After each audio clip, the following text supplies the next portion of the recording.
أحدكم حتى أكون أحب إليه من والده وولده والناس أجمعين আল্লাহ রাসূল বলেন তোমরা কখনো কামিল মুমিন হতে পারবে না যতক্ষণ পর্যন্ত আমি রাসূলকে নিজের পরিবার পরিজন আপনজন এবং নিজের জীবনের চাইতে যতক্ষণ পর্যন্ত মহব্বত না করবা ততক্ষণ পর্যন্ত তোমরা কামিল মুমিন হইতে পারবা না।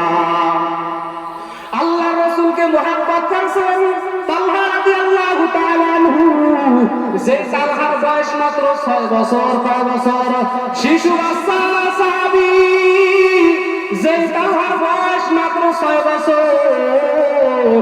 ওই কিতাবের ভিতরে তালহা রাদিয়াল্লাহু তাআলা আনহু, তার বাবা যার নাম হলো তালা ইবনে বরা, ওই বরা রাদিয়াল্লাহু তাআলা আনহু প্রতিদিন আল্লাহ রাসূল সাল্লাল্লাহু আলাইহি ওয়াসাল্লামের কাছে চলে যাইতেন। আল্লাহ রাসূলের আদর্শ আখলাক চরিত্র দেখা তিনি মুসলমান হয়ে গেল। প্রতিদিন বরা রাদিয়াল্লাহু তাআলা আনহু আল্লাহ রাসূলের পিছনে নামাজ পড়ে।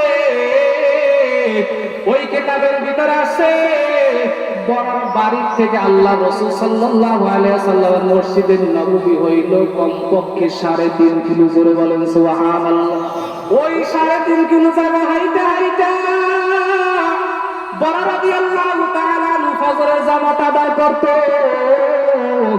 আজকে তুমি আর আমি মুসলমান হইয়া এই বাড়ির ঘরের পাশে মসজিদ ফজরের জামাত আদায় করো না। আর তারা ছিল সাহাবী 3.5 কিলো 3 কিলো জায়গা হাইটা ফজরের জামাত করত। তিনি হাঁটতে হাঁটতে যাইতেন। একদিন তার সন্তান তালহা রাদিয়াল্লাহু তাআলা আনহু 6 বছরের সন্তান বাবার কাছে জিজ্ঞাসা করে, বাবা প্রতিদিন আপনি কোথায় যান? বলে আমি দোজাহানের বাদশা মুহাম্মদুর রাসূলুল্লাহ সাল্লাল্লাহু আলাইহি ওয়াসাল্লামের হাতে কালেমা পড়িয়া মুসলমান হইছি এবং তার পিছনে 5 ওয়াক্ত নামাজ জামাতের সহিত আদায় করি। বলে এত সুন্দর কোন নবী, যেই নবীর আখলাক এত সুন্দর, তোমার দাড়ি দেখতে বড় সুন্দর, তোমার নিষ্পোশাক পাঞ্জাবি সুন্নাত তরিকার পাঞ্জাবি। ও বাবা তুমি যদি কিছু মনে না করো, তোমার নবীকে দেখার জন্য আমাকে একটু নিবা নাকি? বলে তাহলে চলো।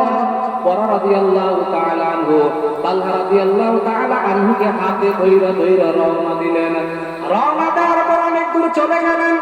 যাওয়ার পর বরা রাদিয়াল্লাহু তাআলা আনহু আবু তালহাকে বলতেছে, তালহা তুমি এই জায়গায় দাঁড়াও, আমি নামাজ পড়ে আসি। বলে না বাবা, আমি মসজিদের নববীর ভিতরে যাব, তোমার নবীকে একটু দেখবো, তোমার নবী কেমন। তাকে নিয়ে মসজিদের নববীতে নিয়ে চলে গেলেন।